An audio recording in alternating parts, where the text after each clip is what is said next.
आस्तिकता और भक्ति में अंतर है।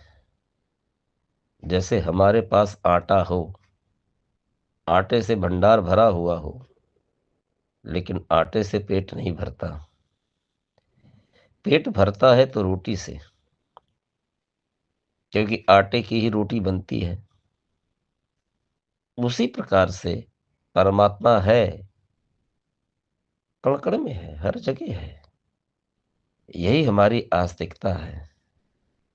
लेकिन जैसे आटे से रोटी बनती है, लेकिन आटे से पेट भरता नहीं है, पेट भरता रोटी से है। उसी प्रकार से परमात्मा है, ये हमारा विश्वास है। लेकिन जब तक भक्ति के रूप में हम परमात्मा का दर्शन नहीं करेंगे, जैसे हम आटे से कोई रोटी बनाता है, कोई पराठा बनाता है, कोई पूड़ी बनाता है, कोई कचौड़ी बनाता है, और तब जाकर पेट भरता है। उसी प्रकार से हमारा मन का जो पेट है, वो केवल परमात्मा के विश्वास से नहीं भरेगा, जब तक भक्ति का रूप हम अपने मन में नहीं बिठाएंगे, भक्ति के रूप में हम परमात्मा का दर्शन नहीं करेंगे।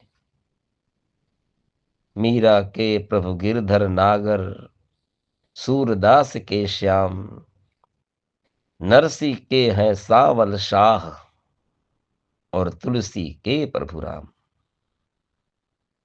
परमात्मा वही है, लेकिन कोई उसे राम के रूप में पूजता है, तो कोई उसे कृष्ण के रूप में पूजता है, कोई श्याम के रूप में पूजता है, तो कोई सावल शाह के रूप में पूजता है। परमात्मा का पता प्राप्ति नहीं है, परमात्मा में लीन हो जाना, परमात्मा को सगुण रूप में उनका दर्शन करना, परमात्मा का सगुण साकार रूप में दर्शन करना परमात्मा की प्राप्ति है।